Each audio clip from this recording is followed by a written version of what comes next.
Tenemos la posibilidad hoy de hablar con quien es el coordinador de educación de CIPEC, que es el Centro de Implementación de Políticas Públicas para Equidad y Crecimiento, Lucas Delgado, que además es licenciado y profesor en Ciencias de la Comunicación Social. Lucas, buenas tardes. Mabel Traver, aquí desde la RZ, ¿cómo estás? ¿Qué tal, Mabel? Buenas tardes. Bueno, bien, y con este interrogante que yo hacía recién, ¿no? ¿Cómo se coordina y cómo se arma, o por ejemplo, cómo se orienta todo lo que es el tema de la educación en esta era digital?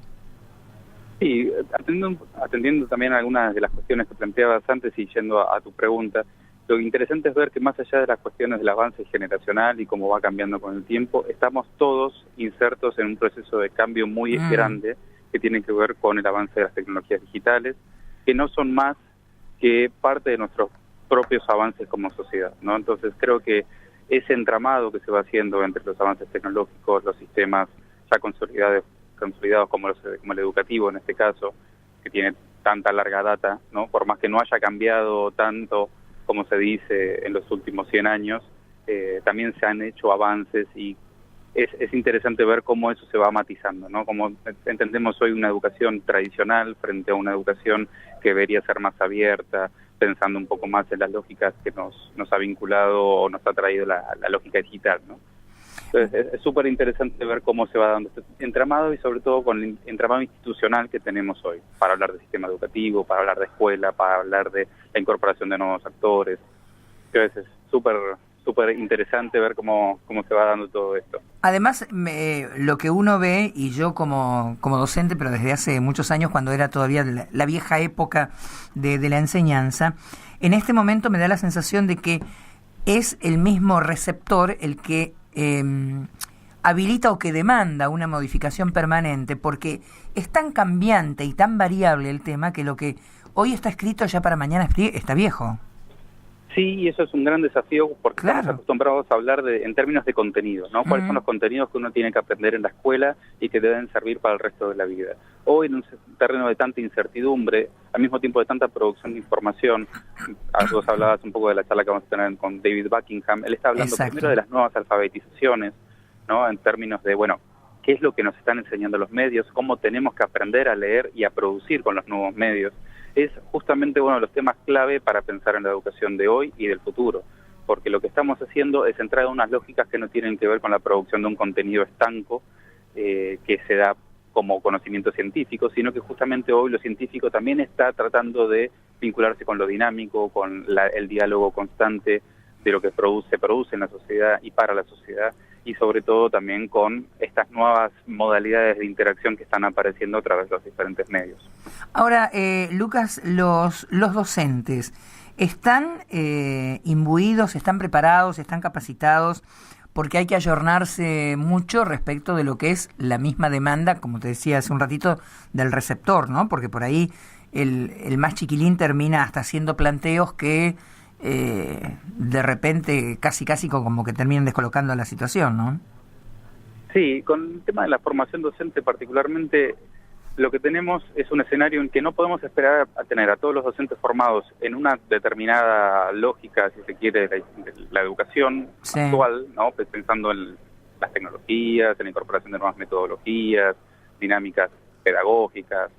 Entonces, si esperamos a tener todo ese paquete, seguramente cuando lo tengamos terminado ya haya cambiado otra vez y haya que hacer lo mismo, ¿no? Sí. Entonces hay que ser como bastante realistas en qué es lo que podemos dar y cuáles son, en definitiva, los enfoques que necesitamos de los docentes en el momento de clase para poder llevar dinámicas que motoricen tanto los saberes que ya traen los alumnos consigo y que además permitan dialogar con los contenidos curriculares que hoy son los que tenemos todavía como obligación de impartir en la escuela, ¿no? Entonces, ese es un diálogo, es una relación bastante dialéctica que hay que atender, y sobre todo en términos de pensar, bueno, ¿cuáles son las competencias reales que debe tener un docente hoy? Que no tiene que ver solamente con el uso de la tecnología, sino con la posibilidad de incorporar los aprendizajes previos que ya traen los alumnos y ese afuera de la escuela que muchas veces se cierra, ¿no? La escuela se cierra en sí misma y parece que todo lo que existe fuera de ella en realidad no debería tratarse en la escuela. En este momento estamos viendo cómo todos estos temas permean los medios, internet, la posibilidad de trabajar con celulares en el aula, de estar sumamente si se quiere, interactuando con información, y en muchos casos sin saber si esa información es real o no, ¿no? Creo que otras cosas que habla bastante Buckingham en estos últimos años es de las fake news, cómo identificarlas, cómo saber si un contenido es valedero frente a otro, cómo corroborar una fuente, algo que los periodistas tal vez estamos muy acostumbrados, yo también viniendo del área de la comunicación, Sí. a entender, bueno, qué es una información que realmente es válida para mi trabajo, ¿no? ¿Cómo haces o cómo se hace en determinado momento como para poder, porque a quienes están descubriendo el mundo, o sea, los educados, tienen también que tener un criterio como para poder evaluar lo que son las cosas? O sea, ¿cómo se maneja esa temática? Porque no es lo que yo le doy, lean de la página 1 a la 5 y mañana lo vemos y lo hablamos, porque se termina abriendo todo lo que es un espectro de cuestiones. ¿Cómo se puede encauzar lo que es la evaluación de los más peques? Sí, ahí tenemos dos cuestiones. ¿Cómo podemos hacer para trabajar con esas diferencias, ¿no? Ahí lo que nosotros creemos es que hay una necesidad de un trabajo, un aprendizaje más dialógico, de poder aprender con el otro realmente, no solamente en términos de discurso, no es una materia aprender con otro, sino que es parte de un proceso constante y colectivo. Nosotros de CIPEC, por ejemplo, lo hacemos con un proyecto que se llama Comunidades de Aprendizaje, que va justamente a ese foco, a trabajar con la comunidad, a dialogar entre los mismos padres, entre los mismos alumnos. Y por otro lado es cómo evaluamos todo eso, porque ¿qué tanto podés evaluar una práctica como el conocerse y aprender con otro? ¿Cuáles son los indicadores que nos hablan de una mejora educativa en esos términos y no en términos de lo que mide una prueba estandarizada como aprender, como PISA, que miden otras cosas? Pero no es solamente el aprendizaje como lo estamos necesitando ver hoy, ¿no? En términos de interacción, en términos de vínculos, en términos de relacionamiento con el otro. Si uno se pone a pensar cuáles son los programas de educación, en este caso en particular, convengamos que desde lo que es justamente una política pública, ha variado y se ha modificado absolutamente, por lo mismo que estábamos hablando, ¿no? Es tanta la afluencia de información que va llegando y es casi como un bombardeo permanente, donde hay que cambiar la orientación de lo que se aprende para tener una visión distinta y diferente. ¿Cómo se va gradualizando eso? Primeramente con un buen plan, ¿no? Un buen plan que sea gradual, que sea realista, que se pueda mantener en el tiempo. Nosotros desde CIPEC siempre apostamos a una mirada a largo plazo, aprendiendo de lo que ya existe, de lo comparado, sabiendo qué es lo que se puede anclar en nuestras realidades, porque también incluso desde los planes nacionales que hemos tenido en Argentina, nunca se ve o es muy difícil atender a todas las necesidades particulares de cada una de las regiones de nuestro país, las poblaciones de nuestro país. Entonces, si uno pudiera realmente establecer un plan a largo plazo, plan a 10 años, como se había presentado en su momento el plan maestro, pero con objetivos realistas, de etapa, de gradualismo, para que no sea, si se quiere, no se note como un fracaso el avance o el retroceso en términos políticos, ¿no? Que a veces la política nos lleva puestos todos los programas que tengan buenas intenciones, pero que a veces por la discontinuidad misma de nuestros procesos no se pueden dar. Entonces, creemos que sí es necesario trabajar en todas las áreas. Por ejemplo, estamos hablando de formación docente, cambio en las metodologías, financiamiento, trabajar no solamente en la formación, sino también en el financiamiento de la educación a nivel general, salarios, infraestructura, poder establecer esquemas que sean escalables realmente, porque hay veces que muchas veces los programas lo que hacen es inyectar demasiados recursos, demasiada expectativa en un modelo que después es muy difícil de replicar en otros lugares, y sobre todo a una escala nacional como la de Argentina. Materialmente, o sea, están hablando de la educación pública y hablando de lo que son las políticas públicas para educación específicamente, esto necesita también lo que es una inversión material para que se pueda llevar adelante, además de lo que es el conocimiento humano. Al respecto, hay que tener una serie de elementos prácticos como para poder desarrollarlo. ¿Se da esta condición? En ocasiones sí, hay muchos proyectos en Argentina que dialogan el Estado con otros sectores, no solamente con el sector privado, sino también con otras ONGs, con otros estados provinciales, con organismos multilaterales, que creemos que ese tipo de alianzas son valiosas siempre que se trabajen bien y con el respeto de los actores propios del sistema educativo, los alumnos, los docentes, los supervisores. que en muchos casos el cambio de las lógicas que se proponen de esos programas a veces se sienten muy incómodos en el territorio, ¿no? Nosotros trabajamos puntualmente con comunidades de aprendizaje, con municipios, nosotros de CICIPE como una ONG y con las escuelas que se van sumando voluntariamente a ese proyecto.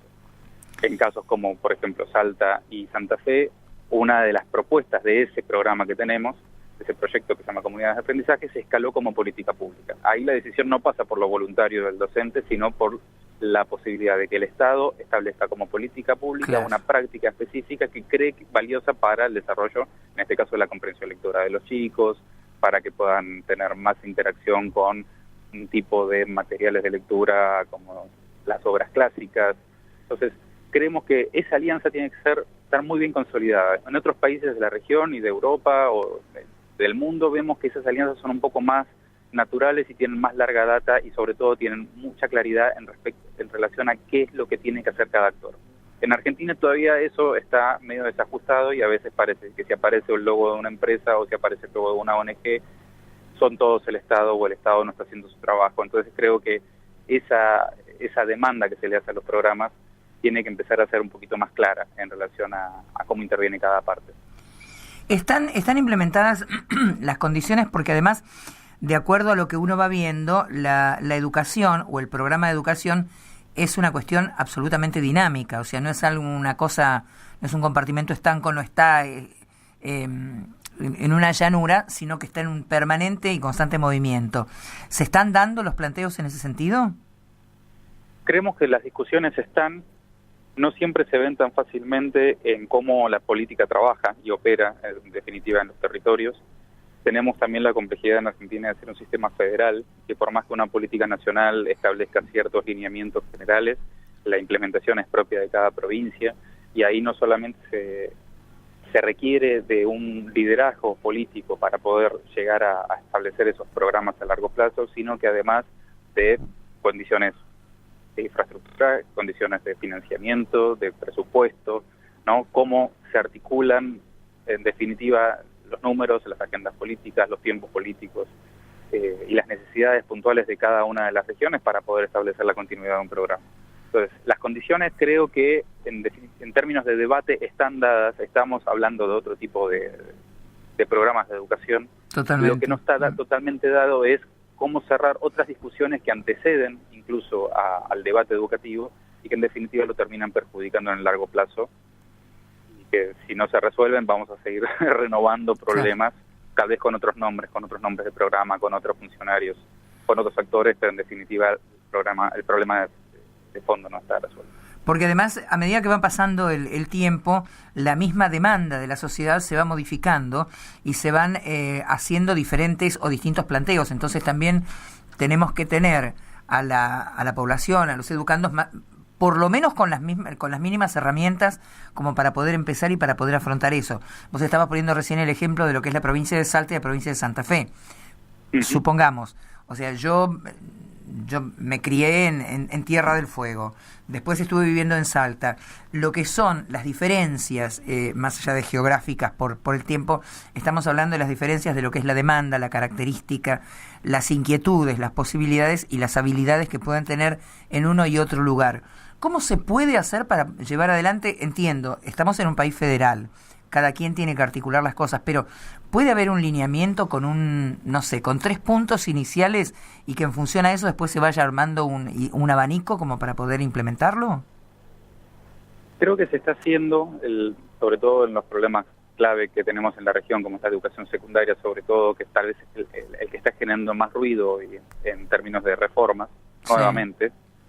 Ya hemos pasado por 3 reformas en los últimos 20 años. Creo que lo que estamos tratando de ver es que estos lineamientos nos permitan a todos realmente generar mejores y mayores escenarios de justicia educativa. Ajá. ¿No? Que en definitiva, no importa el lugar de la región en el que uno haya nacido o esté siendo educado, tenga la posibilidad de tener una educación de calidad, tener acceso a esa educación, que haya cierta diversidad de la oferta, que en definitiva la educación sea realmente un derecho, el aprendizaje sea un derecho garantizado por el Estado como lo planteamos desde CIPEC, como política pública, pero que no deje de articular de la manera más eficiente posible para que ese derecho al aprendizaje de los alumnos sea garantizado efectivamente. ¿Cómo se pueden canalizar lo que son las iniciativas por parte de los mismos educandos en este caso? Porque también van surgiendo algo que habíamos empezado hablando justamente de eso, o sea, lo que son las demandas de aquellos que reciben la instrucción o que reciben la educación, pero también por ahí pueden tener ideas y pueden tener planteos que a lo mejor abren la puerta como para canalizarlo de otra forma. ¿Se hace eso? ¿Se lleva a la práctica? No hay tantos concursos o, si se quiere, certámenes que premien tal vez proyectos de alumnos tanto como de docentes, ¿no? Ajá. Uno ve proyectos como el Global Teacher Prize, que otorga la Fundación Barkey, o Maestros Argentinos, que otorga el Ministerio de Nación, en el que se premian proyectos, obviamente a equipos docentes, pero no se ve tanto esa misma idea en proyectos de alumnos o de estudiantes que estén cursando que estén en su edad escolar, ¿no? Sí, hay otras instancias, pero que tal vez no tienen que ver tanto con reconocimiento oficial. Sí, y volviendo al tema de los nuevos medios, creo que hay posibilidades hoy de difundir y de comunicar mucho más fácil que en otros momentos, sí, proyectos que valga la pena contar, ¿no? Nosotros dentro de CIPEC hicimos un relevamiento de innovaciones educativas, en el cual, por ejemplo, mencionamos a los clubes TEDx, que son los que se organizan desde el grupo de TEDx Río de la Plata, ¿no? Entonces ellos van y les invitan a cada uno de los chicos de las escuelas a contar una idea que valga la pena comunicar a otros. Entonces ellos tienen que hacer todo el proceso que hace cualquier orador TED para comunicar sus ideas. Muchas de ellas terminan llevándolos a planos de discusión, a mesas de encuentro con otros ministros, con funcionarios, con gente decisores de política pública educativa.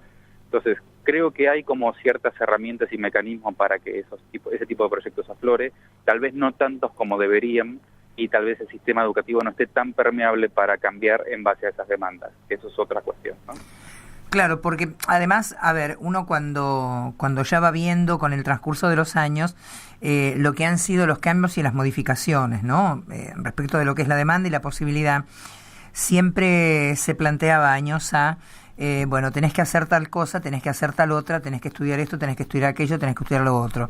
Ahora, si uno de repente le da la posibilidad a aquel que está recibiendo una data, una instrucción, una capacitación al respecto, de que pueda tener la libertad más móvil como para poder llegar, es casi como poder empezar a cambiar el chip de algo que se hizo durante mucho tiempo y que hay que modificar en esta instancia, ¿no? Exacto, ya lo dicen varios especialistas, ya que lo repita yo hoy, hay que escuchar más a los alumnos. Claro. Hay que entender qué es lo que a ellos les está pasando en las escuelas. Hoy, pensando en las reformas de la escuela secundaria que se van a presentar a fin de año, en adecuación a la propuesta de secundaria 2030 que presentó el Ministerio Nacional, es qué están pensando las provincias, a quiénes están escuchando las provincias para cambiar nuevamente sus sistemas de educación secundaria. Entonces, tenemos nuevamente un momento que podamos refundar ciertos aspectos de la educación secundaria, en el que tenemos que entender cuáles son esos aspectos que están en realidad limitando el deseo de aprendizaje y de acercamiento al conocimiento de los alumnos. Si no podemos hacer eso, probablemente terminemos nuevamente en algunos años pensando que nuestro problema sigue siendo solamente la capacitación docente, o solamente el financiamiento, o la coyuntura política que nos lleva puestos, como decíamos antes, en cada cambio de gestión. Claro, lo que pasa que también uno va viendo que, afirmando justamente lo que vos estás planteando, durante muchísimo tiempo se han manejado las cosas con una visión absolutamente distinta y diferente, ¿no? O sea, uno tiene el recuerdo de cuando hizo, no sé, la escuela primaria, la escuela secundaria y demás, y entonces decía, bueno, tenés que hacer tal cosa, tenés que hacer tal otra. Ahora, si nosotros brindamos y damos la posibilidad para que haya una participación dentro de lo que es el armado, eso también termina generando un compromiso social muy diferente de lo que es el planteado de la otra manera. Exacto, y el problema ahí es que uno termina respondiendo no solamente a las necesidades políticas de la educación, la formación de nuevos ciudadanos, de profesionales, de garantizar el acceso a una educación de calidad, sino que además termina compitiendo con las expectativas de los demás. Entonces creo que hoy lo que tenemos es, además de un problema político, o problema, sino una situación compleja que hay que resolver para poder pensar sobre todo en la educación secundaria, es además tratar de recuperar un poco la esperanza en que estas reformas puedan llegar a buenos resultados, siempre y cuando la participación sea todos los actores que intervienen en el sistema educativo, que todos sientan el compromiso y la corresponsabilidad de ese cambio, porque si no parece que es un lineamiento político que baja y se impone, o que es un cambio de abajo hacia arriba que se le está tratando de imponer a la política, ¿no? Entonces, si lo vemos siempre como una lucha de poder, lo que estamos perdiéndonos en el medio es la posibilidad de transformar las cosas en serio y de construir un escenario de justicia educativa real. No, y lo que pasa que además si no de esa forma, no, si lo haces que sin esos miramientos no tenés una inclusión como corresponde. Vos mencionabas recién lo que es el cambio, sobre todo dentro de la educación del área, en el caso de la educación secundaria. ¿Cuáles son los cambios más marcados que se debieran articular al respecto? Y ya hay bastante consenso en relación a eso, tanto CIPEC como UNICEF, como otras organizaciones, estamos trabajando en línea de pensar qué es lo que están haciendo las provincias, sobre todo que están pensando en la secundaria y que está pasando a nivel internacional. Hay sí una necesidad de trabajar con una mayor pertinencia del docente en la institución, la contratación del docente por cargo, la necesidad de trabajar más en proyectos, de poder articular áreas de conocimiento y empezar a, no a quitar las materias, pero sí a trabajar de una manera un poco más interdisciplinaria. También tiene que ver un poco con la diversidad de la oferta de la secundaria, que pueda ser más cercana a los estudiantes. Muchas veces se habla de la orientación al trabajo de la secundaria, pero no se sabe si esa orientación al trabajo tiene que ser la escuela formando para el trabajo o si es la escuela formando o ayudando a los alumnos a desarrollar las habilidades necesarias para poder desenvolverse en la vida, ¿no? Creo que también otra de las cuestiones que se están trabajando bastante es el consenso en que tenemos que entender que cualquiera de los niveles educativos es parte de una educación que debe durar a lo largo de la vida. No, la verdad que es fantástico, porque además también en medio de todo esto uno se pone a pensar y uno sabe absolutamente que aquellos que estamos formando en este momento o aquellos que se están formando en este momento son quienes habrán de tener la responsabilidad después, ¿no? Totalmente. Y si nosotros no podemos incluirlos ahora en la toma de decisiones, probablemente el modelo que estemos transmitiendo, por más que los discursos y las propuestas sean buenas, lo que estamos generando es una falta de escucha. Entonces, necesitamos poder incluirlos de una manera genuina, real, y también con el sentido de la corresponsabilidad.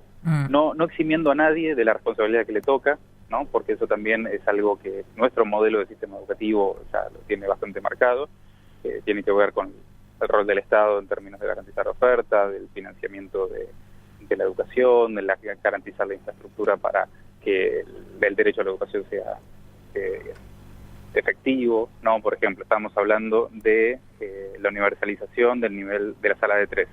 Sí. Bueno, pero uno tiene que llegar primero con la obligatoriedad o con la universalización. Claro. Si vamos con la obligatoriedad, pero no garantizamos desde la política pública el acceso, porque no hay salas de 3, estamos realmente yendo hacia no estamos cumpliendo el derecho, no estamos garantizando el derecho de acceso a esa sala de 3 que decimos que es obligatoria.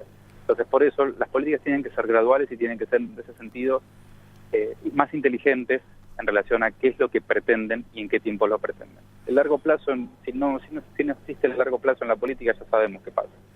Entonces creo que eso es lo que tenemos que empezar a transformar todos y cada uno desde nuestro lugar. Lucas, ¿cuándo fue o en qué año se hizo la última modificación respecto de lo que es el sistema educativo acá en la Argentina? La última ley en realidad, ley federal de educación y ley de educación nacional, que son las dos últimas grandes reformas que tuvimos, o sea, las primeras que también incorporan todos los niveles, son las que marcaron un poco el rumbo. Uh-huh. En los 90, con la ley federal de educación, hubo varias provincias que no se acoplaron, como Ciudad de Buenos Aires y Neuquén. Sí. Entonces quedó bastante partido el mapa, por eso también uno encontraba escuelas técnicas que pasaban a dar títulos de bachillerato con orientación técnica, o provincias que cambiaban su modalidad y incorporaban el EGB3 y hacían más larga la primaria y más corta la secundaria, que pasaba a ser el polimodal.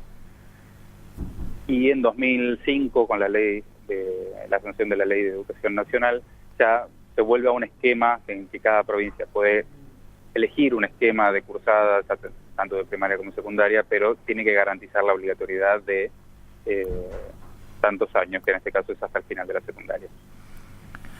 Bueno, Muchas provincias hicieron reformas en relación a sus modelos de escuela y su oferta educativa, y hoy estamos reactualizando un poco esa discusión. Bueno, indudablemente es un desafío constante y permanente, y bueno, hablábamos de arranque, ¿no? La misma tecnología a nivel mundial te va cambiando y te va modificando absolutamente todo. Yo lo comentaba, uno con lo que son las mismas redes sociales y a través de Internet tiene punta y tiene llegada en cualquier lugar del mundo específicamente, y si uno no está medianamente capacitado como para poder abordar una cuestión al respecto, bueno, nos quedamos boyando en el medio, ¿no? Sí, a veces también es detenernos a pensar por qué estamos haciendo lo que estamos haciendo. Y esos 2 segundos que nos invitamos a no subirnos a ninguna aplicación por subirnos solamente, sí, o porque totalmente. creemos que es lo que usan los chicos y es lo que hay que usar, es entender, bueno, ¿por qué lo voy a hacer? ¿Qué es lo que quiero lograr con esto? ¿Es necesario que yo aprenda la última aplicación de redes sociales para hablar mejor con mis alumnos? ¿O en realidad quiero saber qué es lo que ellos están haciendo para poder entender cuáles son sus intereses en relación a diferentes temas? En este momento estoy saliendo del evento Virtual Educa, en el que se presentaron algunas experiencias de innovación educativa, como la de la provincia de San Luis y las escuelas generativas que están fundando desde el año pasado, en el que, por ejemplo, ellos arman un proyecto educativo desde, por ejemplo, un club de fútbol, en el que ese club de fútbol puede presentar su proyecto educativo, armarse una escuela y trabajar todos los temas de la currícula a través de los intereses de los chicos, en este caso vinculado a lo deportivo. Ajá. Obviamente hay contenidos que serán más fáciles de articular que otros, pero sin embargo ahí intentan tener un interés genuino de esos chicos para poder invitarlos, si se quiere, a seguir avanzando en los diferentes contenidos. Entonces es eso, es a veces sentarnos, escuchar más, es poder trabajar sobre eso que escuchamos, poder incluir al otro, en este caso el alumno, en su proceso de conocimiento, que sea protagonista realmente de su proceso de aprendizaje, e ir viendo cómo esto va escalando, y obviamente no perdiendo de vista cuáles son nuestros objetivos como educadores de la política educativa en general. No, y básicamente al tener la posibilidad de lo que es el acceso a las redes sociales, poder por lo menos transmitirle a los más pequeños en el medio cuál es una orientación al respecto, porque también es un riesgo cuando están con manejo de lo que es cualquier acceso a redes sociales, que también allí hay que tener un cuidado muy pero muy particular, ¿no? Sí, como toda tecnología y como todo avance tecnológico, nuevo medio, nos enfrenta a desafíos que no conocíamos, reactualiza riesgos que ya teníamos, ¿no? Uno cuando habla de, bueno, no hay que hablar con quien uno no conoce en redes sociales, no es muy diferente a lo que decían o le decimos a nuestros hijos cuando le comentamos, bueno, no hables con extraños. Y sin embargo, en ese no hablar con extraños hay una cierta dirección de cómo debería ser su vínculo con los otros, basado en la desconfianza más que en la confianza, y no nos detenemos a ver, bueno, ¿para qué estás usando esto? ¿Cuál es tu intención con usar Facebook o Twitter o cualquier otra red social? Sí. Esas ya me quedaron un poco viejas. Sí. Pero es entender eso, ¿cuál es el interés genuino de intercambio de información y de vida con el otro, más allá que esté mediado virtualmente? Las redes sociales no son más que un nuevo modo de relacionarnos. Ajá. Y a través de los cuales aprendemos, a través de los cuales nos comunicamos, a través de los cuales nos informamos, pero que nos exigen tener todas las antenas paradas y atentas, sí, a ver qué está pasando en esas redes. Y además al tener también y tener la responsabilidad y el cuidado de cuál es el manejo que se hace al respecto, ¿no? Exacto. Hay cuestiones que tienen que ver propias con el uso, con los riesgos en términos de uso propio, personal de cada uno, y otras que tienen que ver, bueno, ya con estructura y la infraestructura que hay detrás de esas redes, ¿no? Quiénes son los que acceden, cuáles son los datos que se comparten, qué seguridad tengo con mis datos, cómo se interrelaciona ese dato que yo le brindo a una red social con un montón de cosas que pasan dentro de mi entorno informático o virtual, ¿no? Y ahí ya empezamos a ver, bueno, ¿por qué una red social me sugiere este contenido si yo nunca había visto esta página? Claro. ¿No? Entonces, esa inteligencia que le asignamos a las redes sociales, que en realidad son algoritmos que van interpretando nuestra manera de movernos, de interactuar, de nuestros intereses y demás, bueno, tal vez algo de lo que debería aprender la escuela es entender eso, cómo funciona el interés y en función de eso, cómo puedo acercarme al otro. No porque tengamos que volvernos algoritmos, sino que podemos mejorar nuestra mirada sobre el otro. Sí, básicamente poder incorporarlo justamente como para sumar, ¿no? En medio de todo lo que es el planteo. Lamentablemente el viernes, bueno, justamente en el horario de que habrá de ser la conferencia, yo estoy acá, así que no voy a poder asistir, pero me imagino que después se podrá recabar lo que es algo de la data, la información de lo que allí se plantee y conocer el contenido de la misma conferencia del doctor Buckingham, para saber específicamente cuál es la punta al respecto y darla a conocer, ¿no? Sí, para comentarles solamente, el viernes él va a tener una agenda en Buenos Aires bastante interesante, va a estar por la mañana en un evento asociado al T20 en el marco Virtual Educa, y también al mediodía dando una plenaria en el marco Virtual Educa, si no me equivoco a las 15 horas, pero podrían ver el programa en virtualeduca.org. Y por la tarde el evento con CIPEC en Fundación Telefónica, en el que va a empezar a las 18 horas y se va a transmitir vía streaming por la página de la Fundación Telefónica. Ah, perfecto. Y bien. Ese mismo streaming queda ya grabado. Lo mismo que el Virtual Educa, se transmite vía streaming, cualquiera puede acceder desde su computadora con conexión a Internet y quedará registrado en los canales de YouTube correspondientes de Fundación Telefónica y de Virtual Educa. Bueno, allí estaré prendida después, no a las 18 obviamente, sino después cuando termine el programa, como para poder acceder a lo que se haya planteado. Lucas, un placer haber dialogado contigo, me parece fantástico y yo creo que son las cosas que hay que meter justamente como para que la gente se vaya metiendo en estos cambios de situación, ¿no? Y de modalidad específicamente. Así es. Muchas gracias a ustedes por el llamado y un gusto la charla. Bueno, faltaba más. Un abrazo. Hasta luego. Hasta luego, Manuel. Bueno, así es como mantuvimos y llevamos adelante nuestro diálogo, nuestra charla justamente con el coordinador de CIPEC, coordinador educativo justamente de CIPEC, Lucas Delgado, que además es licenciado y profesor en Ciencias de la Comunicación Social y es docente de Tecnologías Educativas en la Facultad de Ciencias Sociales. Con él hemos estado hablando de lo que habrá de ser la conferencia del viernes, pero también una visión amplia sobre los lineamientos de CIPEC, que es el Centro de Implementación de Políticas Públicas para la Equidad y el Crecimiento.